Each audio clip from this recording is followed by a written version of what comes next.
जय श्री राम दोस्तों। आज हम आपको ज्येष्ठ माह में पड़ने वाले बड़े मंगलवार के व्रत का महत्व और सरल पूजा विधि बताएंगे। हिंदू धर्म में ज्येष्ठ माह में पड़ने वाले मंगलवार को बड़ा मंगलवार या बुढ़वा मंगलवार के रूप में मनाया जाता है। यह दिन हनुमान जी की विशेष पूजा और सेवा के लिए समर्पित है। पौराणिक मान्यताओं के अनुसार ज्येष्ठ माह के मंगलवार को ही हनुमान जी पहली बार श्री राम जी से मिले थे।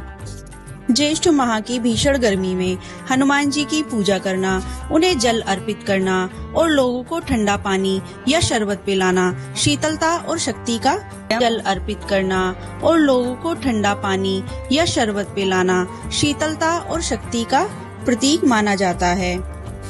तो चलिए शुरू करते हैं। मंगलवार के दिन सुबह जल्दी उठकर स्नान करें, स्वच्छ वस्त्र धारण करें, पूजा के स्थान को साफ करके लाल रंग का आसन बिछाएं और हनुमान जी की प्रतिमा को स्थापित करें और साथ में भगवान राम की प्रतिमा को भी जरूर स्थापित करें और प्रथम पूज्य गणेश जी को भी स्थापित करें और गंगा जल की छींटे देकर स्नान कराएं। उसके बाद भगवान को कलावा जरूर चढ़ाएं। कलावा वस्त्र के रूप में चढ़ाया जाता है या आप जनेऊ भी चढ़ा सकते हैं। हनुमान जी को सिंदूर के साथ चमेली का तेल मिला करके तिलक लगाएंगे। पहले हम गणेश जी को तिलक लगाएंगे, फिर भगवान राम को और फिर हनुमान जी को भी तिलक लगाएंगे। हनुमान जी के चरणों में भी तिलक लगाएंगे। बजरंगबली हनुमान जी को सिंदूर और चमेली की तेल का तिलक लगाना अत्यंत ही शुभ माना जाता है। अब हम सबसे पहले गणेश जी को पुष्प अर्पित करेंगे, फिर भगवान राम को और बजरंगबली हनुमान जी को पुष्प अर्पित करेंगे। अब हम लड्डू का भोग लगाएंगे। सबसे पहले गणेश जी भगवान को लड्डू का भोग अर्पित करेंगे। उसके बाद भगवान राम को भोग लगाएंगे और हनुमान जी को लड्डू का भोग लगाएंगे। हनुमान जी को लड्डू का भोग अत्यंत प्रिय है। बजरंगबली हनुमान जी को गुड़ और चने का भी भोग बहुत पसंद है, इसलिए हम गुड़ और चने का भी भोग लगाएंगे। भोग में केले भी अवश्य रखें। अब हम बजरंगबली हनुमान जी को तुलसी अर्पित करेंगे। हनुमान जी को तुलसी अत्यंत प्रिय है। बिना तुलसी के हनुमान जी भोग अर्पित नहीं करते हैं, भोग नहीं लगाते हैं, इसलिए हम सारे भोग में तुलसी जी अवश्य लगाएंगे। गणेश जी भगवान को तुलसी का भोग नहीं लगता है। मंगलवार के दिन झंडा भी जरूर लगाएं। ध्वजा लगाना शक्ति, सुरक्षा और सकारात्मक ऊर्जा का प्रतीक है। यह घर से नकारात्मकता, वास्तु दोष और बुरी नजर को दूर करता है। इसलिए ध्वज जरूर लगाएं। अगर आपको ध्वज बनाना सीखना है तो हमारे चैनल पे वीडियो अपलोड है, आप जाके देख सकते हैं।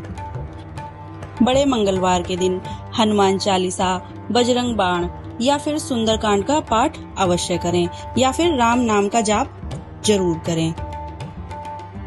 सुंदरकांड का भी पूजन करेंगे, पुष्प अर्पित करेंगे। मंगलवार के दिन बजरंगबली हनुमान जी के सामने सरसों का तेल का दिया या घी का दिया या फिर चमेली के तेल का दिया अवश्य जलाएं।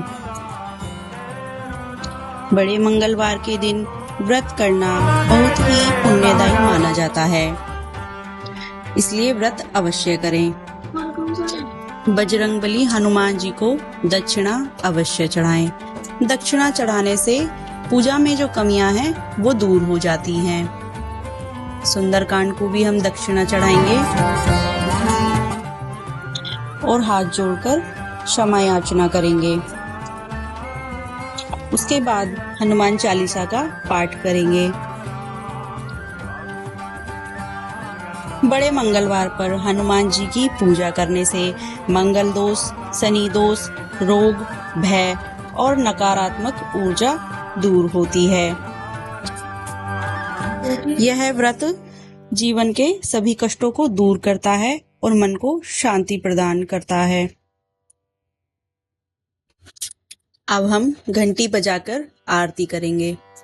सबसे पहले हम गणेश भगवान की आरती करेंगे।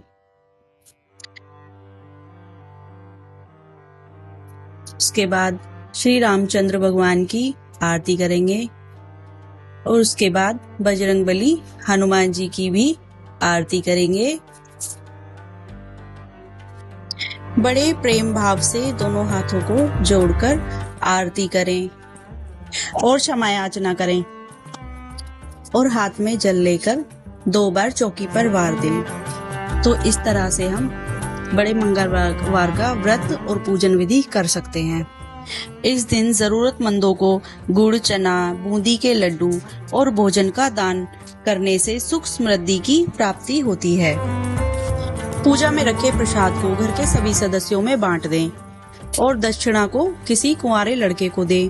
लोटे में रखा जल सुबह सूर्य भगवान को दें और अगले दिन स्नान करने के बाद हम चौकी को हटाएंगे। हमारे द्वारा दी गई जानकारी आपको कैसी लगी, कमेंट में जरूर बताएं। जय श्री राम।